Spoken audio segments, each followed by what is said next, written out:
Assalamualaikum warahmatullahi wabarakatuh Sobat Zeus Ekstrada channel. Kali ini, saya akan post VT kelucuan ayat Bible dan keanehan untuk dibaca saat ibadah. Yang katanya firman Tuhan. Lelucon dalam Alkitab. 1.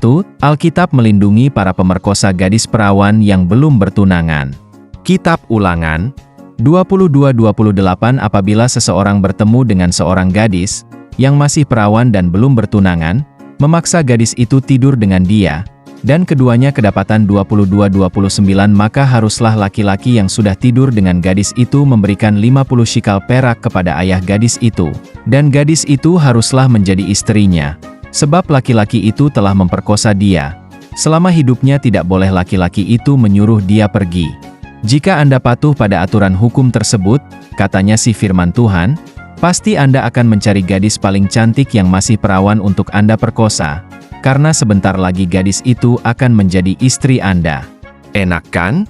2. Malaikat Tuhan berfirman. Kitab Hakim-Hakim 21.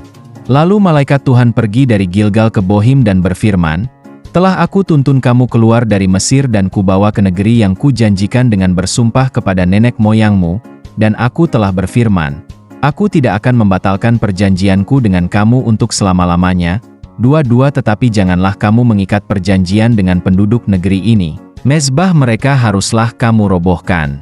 Tetapi kamu tidak mendengarkan firmanku. Mengapa kamu perbuat demikian?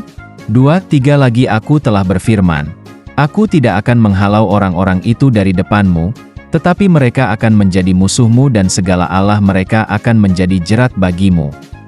2-4 Setelah malaikat Tuhan mengucapkan firman itu kepada seluruh Israel, menangislah bangsa itu dengan keras.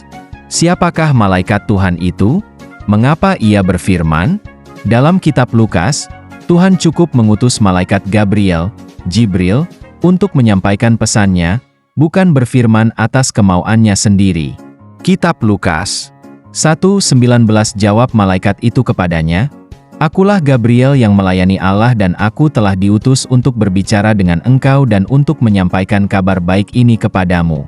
1:26 Dalam bulan yang ke-6 Allah menyuruh malaikat Gabriel pergi ke sebuah kota di Galilea bernama Nazaret. 1:27 Kepada seorang perawan yang bertunangan dengan seorang bernama Yusuf dari keluarga Daud, nama perawan itu Maria. Jadi, malaikat Tuhan itu siapa? Lucu ya, ada malaikat berfirman. 3. Orang yang tergantung pada kayu salib pastilah orang terkutuk.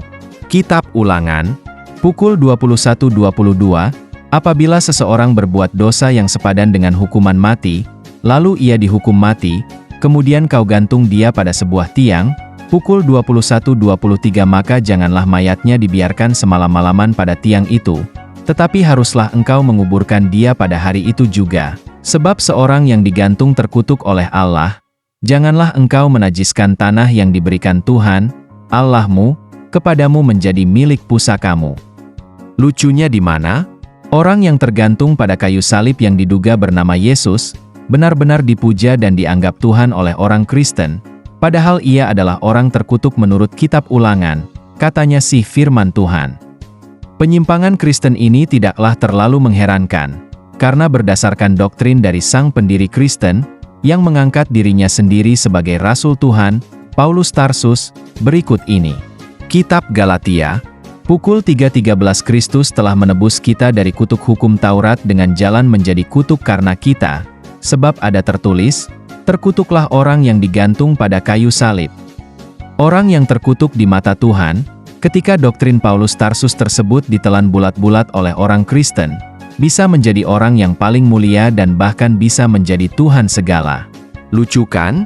4. Tuhan yang menikahkan, manusia dilarang menceraikan. Kitab Markus 10:7 Sebab itu laki-laki akan meninggalkan ayahnya dan ibunya dan bersatu dengan istrinya. 10:8 Sehingga keduanya itu menjadi satu daging. Demikianlah mereka bukan lagi dua, melainkan satu. 10:9 Karena itu, apa yang telah dipersatukan Allah, tidak boleh diceraikan manusia. Kitab Matius 19:5 Dan firman-Nya, sebab itu laki-laki akan meninggalkan ayah dan ibunya dan bersatu dengan istrinya, sehingga keduanya itu menjadi satu daging. 19:6 Demikianlah mereka bukan lagi dua, melainkan satu. Karena itu, apa yang telah dipersatukan Allah, tidak boleh diceraikan manusia. Persoalannya yang menikahkan kedua mempelai itu manusia sendiri atau Tuhan? Kalau yang menikahkan itu manusia, tentu manusia itu juga boleh menceraikan. Kenyataannya, orang Kristen yang sudah menikah dilarang bercerai, padahal yang menikahkan kedua mempelai tersebut bukanlah Tuhan, melainkan para pendeta pastor. Lucu juga kan? 5. Dua orang paling berjasa dan seorang pencari muka di sisi Yesus. Menurut keterangan dari kitab-kitab Markus, Matius, Lukas, dan Yohanes, dua orang paling berjasa dalam pembentukan agama Kristen adalah Yudas Iskariot dan Pontius Pilatus, karena oleh sebab Yudas Iskariot, Yesus ditangkap dan diserahkan kepada Pontius Pilatus. Oleh sebab Pontius Pilatus, Yesus diserahkan kepada orang-orang Yahudi untuk disalibkan. Lucunya, orang Kristen menuding kedua orang tersebut sebagai pengkhianat, padahal mereka berperan besar dalam peristiwa penyaliban orang yang diduga bernama Yesus itu. Sedangkan seorang pencari muka di sisi Tuhan Yesus adalah Paulus Tarsus, di mana ia tanpa malu-malu mengklaim dirinya sebagai rasul yang diutus oleh Tuhan kepada orang-orang Kristen untuk mewartakan ketuhanan Yesus. Berikut ini klaim Paulus Tarsus. Kitab Galatia, pukul 1:15 Tetapi waktu ia, Yesus, yang telah memilih aku, Paulus, sejak kandungan ibuku dan memanggil aku oleh kasih karunia-Nya, pukul 1:16 berkenan menyatakan anaknya di dalam aku, supaya aku memberitakan dia di antara bangsa-bangsa bukan Yahudi, maka sesaat pun aku tidak minta pertimbangan kepada manusia. Lucunya, Yesus sendiri tidak pernah mengenal dan bertemu dengan Paulus Tarsus. 6. Perintah Yesus dan kedegilan umat Kristen. Yesus mengajarkan kepada umatnya untuk senantiasa menegakkan hukum Taurat hingga langit dan bumi lenyap, sebagaimana pernyataan Yesus berikut. Kitab Matius, pukul 5:18, Karena aku berkata kepadamu, sesungguhnya selama belum lenyap langit dan bumi ini, satu iota atau satu titik pun tidak akan ditiadakan dari hukum Taurat, sebelum semuanya terjadi. Selengkapnya baca, Matius 5:17-20.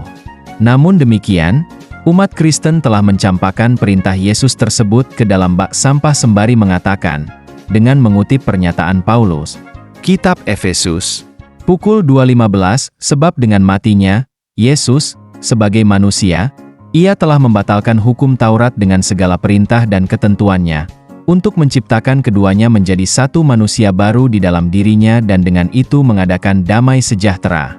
Lucunya, meski telah mencampakkan perintah Yesus tersebut ke dalam bak sampah, umat Kristen tanpa malu-malu memuja-muja Yesus sebagai suri tauladan dan tokoh idolanya. Benar-benar menggelikan. Gimana ayat-ayat yang saya bacakan sungguh di luar nurul.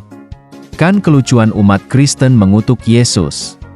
Habis dikutuk dituhankan pula terus iblis dan Yudas dan tentara Romawi yang sangat berjasa dianggap pengkhianat, tanpa mereka apakah umat Kristen ada Tuhan Yesus? Hahaha, lucu sekali agama. Buatan ini okelah udah dulu, sambung lain kesempatan. Terima kasih sudah nonton sampai akhir. Salam satu Tuhan Sobat Zeus Ekstrada Channel, wassalam.